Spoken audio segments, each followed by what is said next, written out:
जय भीम। मैं अभिलोक Gautam, law student. आज मैं बात करूंगा आर्टिकल 14 की। आर्टिकल 14 है क्या, ये हम जानेंगे, और इसको कैटेगराइज किया गया है कितने भागों में, ये जानेंगे, और ये समाज पे क्या प्रभाव डालता है ये भी हम जानेंगे। आर्टिकल 14 दो भागों में कैटेगराइज है। पहला, इक्वलिटी बिफोर लॉ,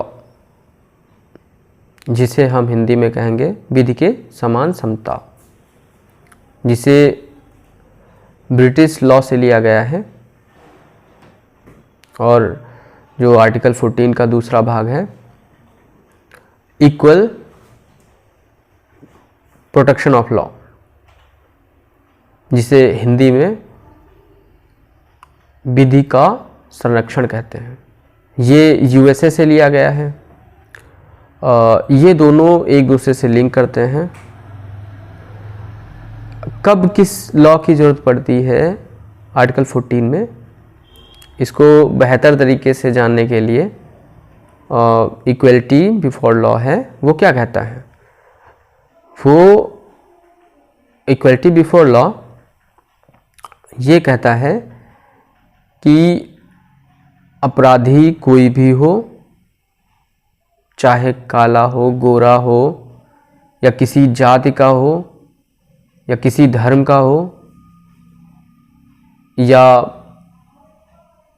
मंत्री हो, संतरी हो, कोई भी हो, ए टू जेड, कोई भी नागरिक हो, अगर उसने अपराध किया है तो उसको बराबर सजा मिलेगी।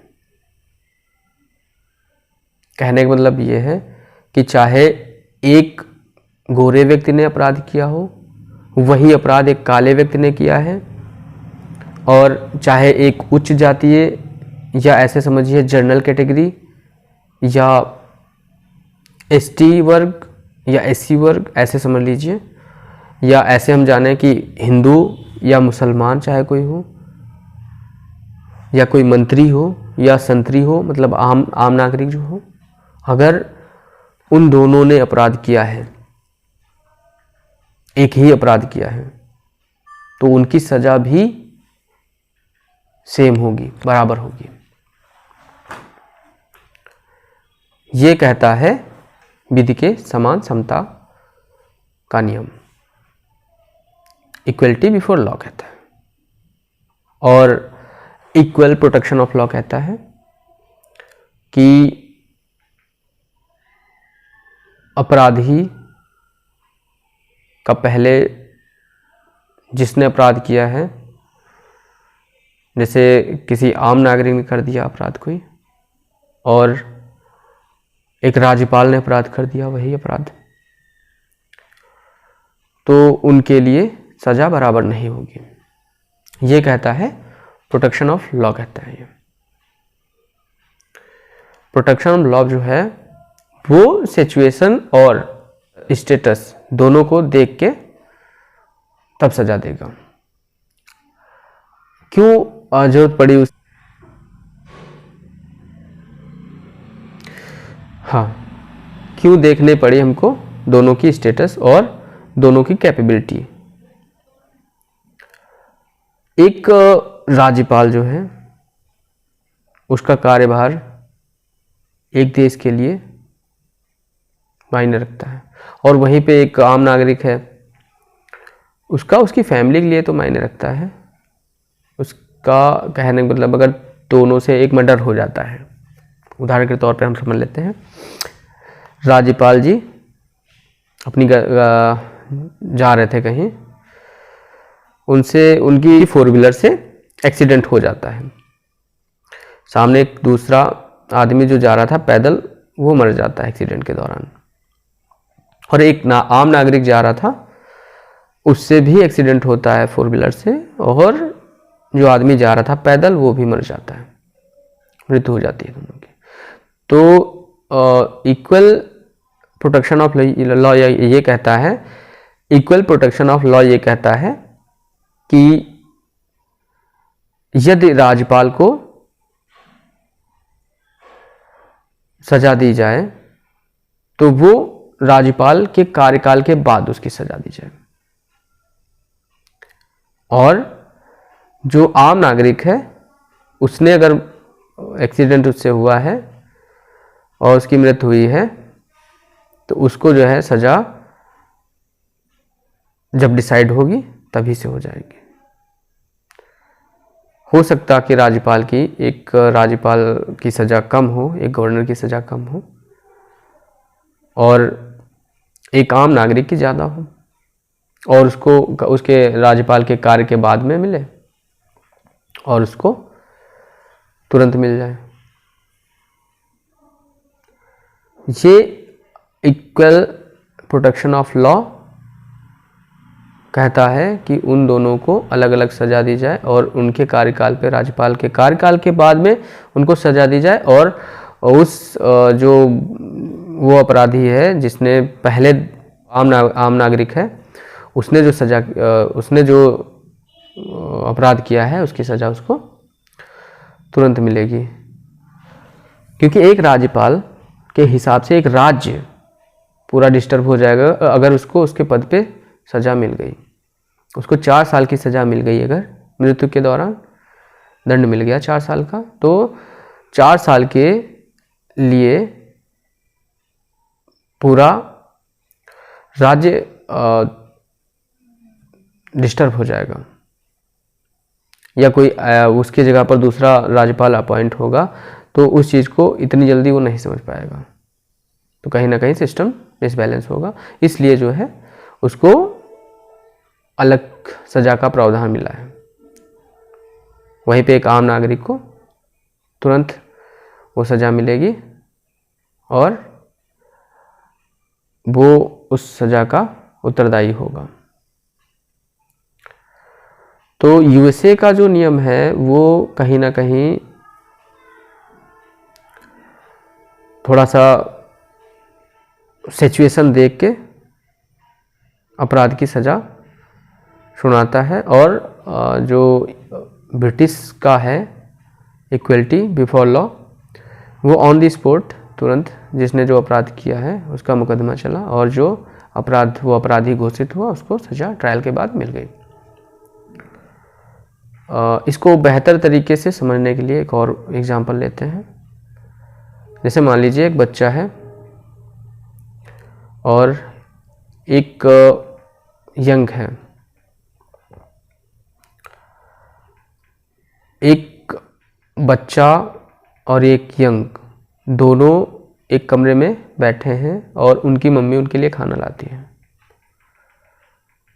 तो खाने में उनकी मम्मी 4-4 रोटियां लाती है दोनों के लिए।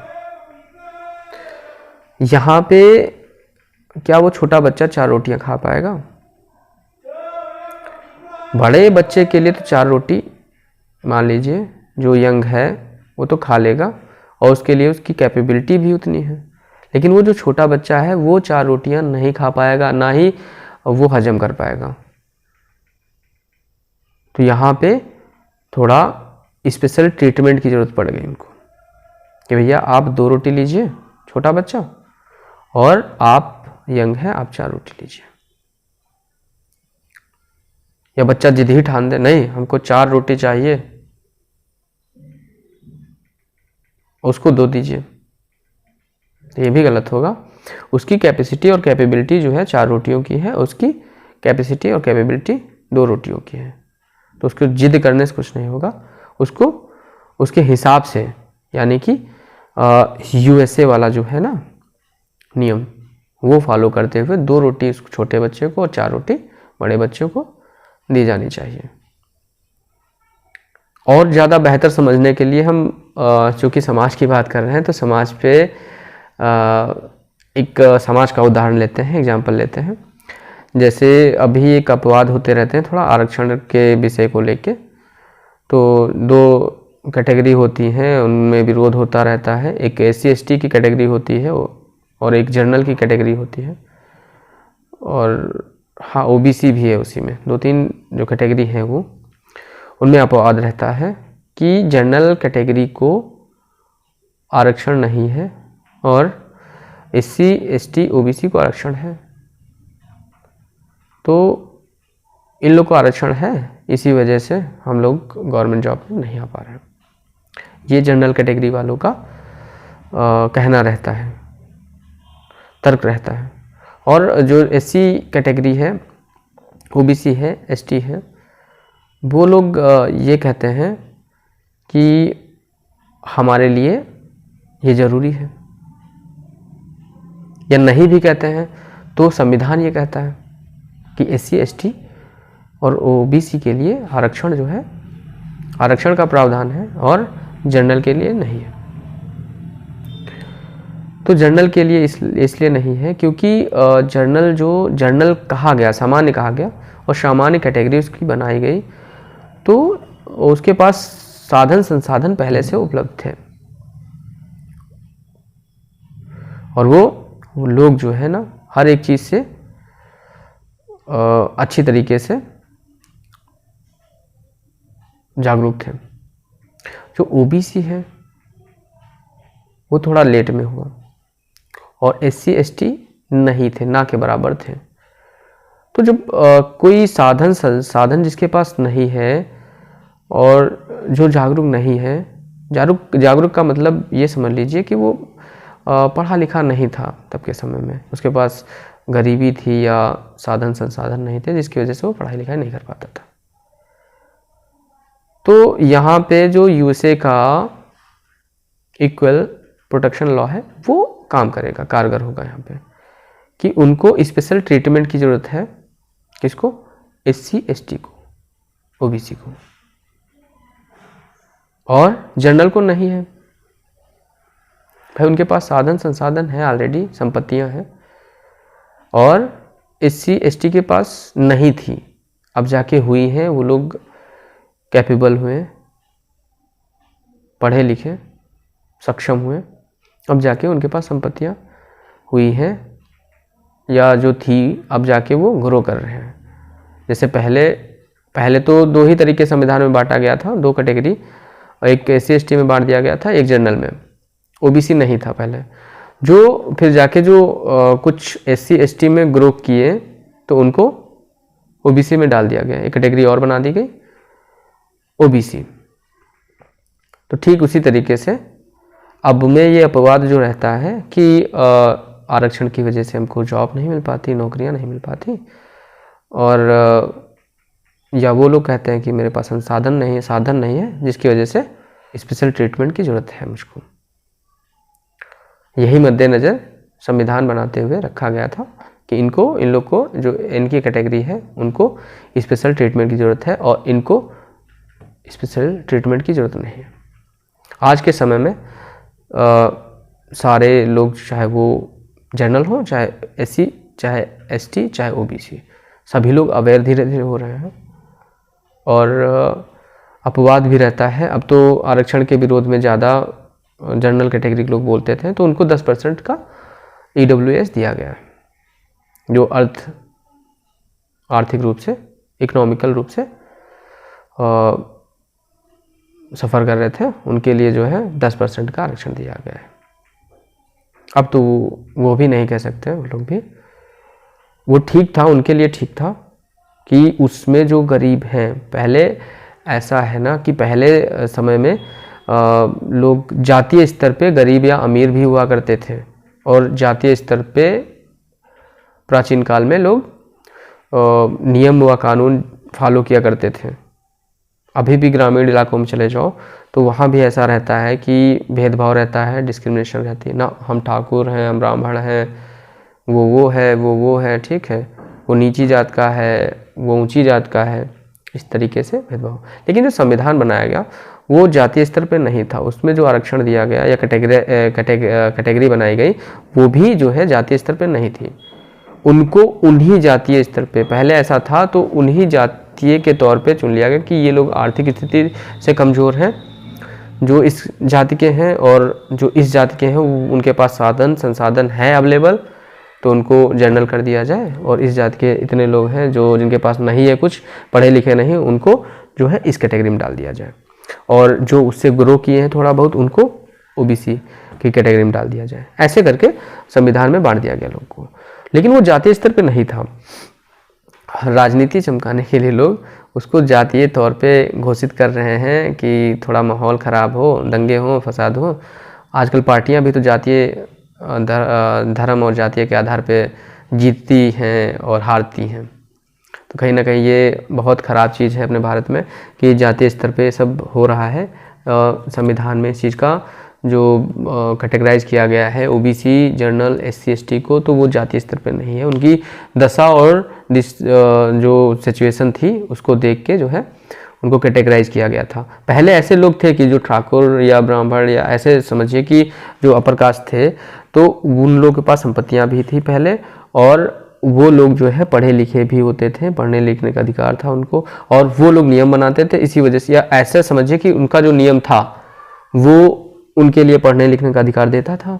और जो एससी एसटी के अब के समय में एससी एसटी के लोग हैं, वो पहले जो भी जात के रहे हो उनके लिए वो मतलब उनका नियम जो था उनके लिए पढ़ने का अधिकार नहीं देता था, उनको संपत्ति रखने का अधिकार नहीं देता था। तो कहीं ना कहीं उनके साथ भेदभाव भी होता था, डिस्क्रिमिनेशन भी होता था, और जिस वजह से जो है वो पीछे पीछे रहे। ये जब मुग़ल आए, मुग़ल के बाद में ब्रिटिशर आए, तब जाके कहीं ना कहीं सुधार हुआ। फिर जाके ऐसी परिस्थिति आई कि जब देश आज़ाद हुआ तो संविधान की ज़रूरत पड़ी हमको। तो संविधान की ज़रूरत पड़ी तो इस आधार को देखा गया कि पहले ज़माने में ये था, इतना भेदभाव था। इस वजह से जो है ना उनको कैटेगराइज 4 भागों में किया गया, जनरल, ओबीसी, एससी, एसटी। तो एसटी को समझ लिया गया कि इनके पास कुछ भी नहीं, संपत्ति भी नहीं, कुछ भी नहीं है, तो इनको एसटी में कर दिया जाए। और जो एससी है उसके पास संपत्ति है लेकिन इनके साथ भेदभाव होता है, तो इनको एससी कैटेगरी में कर दें, और ये आर्थिक रूप से भी कमज़ोर है तो इनको एससी कैटेगरी, शेड्यूल कास्ट दिया गया, दलित भी बोलते हैं उनको। और जो ओबीसी है वो पिछड़ा वर्ग माना जाता है, मतलब जनरल से थोड़ा पीछे है, संसाधन और संसाधन की उनकी सुविधा उनके पास है, इस वजह से उनको जनरल कर दिया गया। इसी बेस पे अब जो नियम अभी जल्दी फॉलो हुआ है 10% वाला EWS, इसी बेस पे किया गया कि जनरल के लोग भी ऐसे हैं कुछ कि जो गरीब हैं उनको भी आरक्षण देना चाहिए, तो उसी बेस पे उनको आरक्षण भी मिला है। और जो जनरल के कुछ लोग होते हैं कैटेगरी के, तो वो कहते हैं आरक्षण मिटना चाहिए, तो इससे जो है हमको नौकरियां मिलेंगी। ऐसा नहीं है भाई, नौकरियां आपकी काबिलियत से मिलती हैं और आपके हुनर और स्किल से मिलती हैं, आपके टैलेंट से मिलती हैं, आपकी एजुकेशन से मिलती हैं। और इसमें आरक्षण का रोल ये इतना है कि स्पेशल ट्रीटमेंट उनको मिल रहा है जिसकी ज़रूरत है उनको। जो SC ST हैं, OBC स्पेशल जो है ट्रीटमेंट मिल रहा है, जिसकी वजह से वो लोग आज ग्रो भी कर रहे हैं। पहले वो पिछड़े में थे, अब जाके SC वाले कुछ ऐसे हैं जिनके पास संपत्तियां भी हैं, अच्छा पढ़ लिख गए हैं, तो उनको भी ऐसा उनकी जो कैटेगरी है उनको भी जनरल में डालना चाहिए। कुछ लोग होते हैं, देखिए कुछ जातियां होती हैं जो OBC में मिलेंगी, SC में मिलेंगी, ST में मिलेंगी, जनरल में मिलेंगी। मुस्लिम है वो आपको जनरल मिलेगा, OBC में मिलेगा। जैसे ST में है कश्यप है, कुशवाहा है, ये सब है, SC में मिलेंगे, आपको OBC में मिलेंगे, जनरल में मिलेंगे। तो जो संविधान में जो नियम बनाया गया है इसको बांटने का, कैटेगराइज करने का, तो वो जातीय स्तर पे नहीं, ये तो आपके राजनीति के हिसाब से सब हो रहा है, अन्यथा ऐसा कुछ नहीं। तो स्पेशल ट्रीटमेंट जहाँ देना चाहिए, जहाँ मिलना चाहिए, और जिसको नहीं मिलना चाहिए वहीं पे USA वाला जो नियम है लॉ प्रोटेक्शन वो फॉलो होगा। और जिसमें समानता, जैसे कोई पढ़ लिख गया, उसके पास संपत्ति हो गई भाई, वो चाहे दलित का हो, तभी उसको कैटेगराइज उसकी जो चेंज करके जनरल में उसको डालना चाहिए। और जो जनरल का है, जिसके पास नहीं है, तो वो तो EWS उसके लिए बना दिया गया है।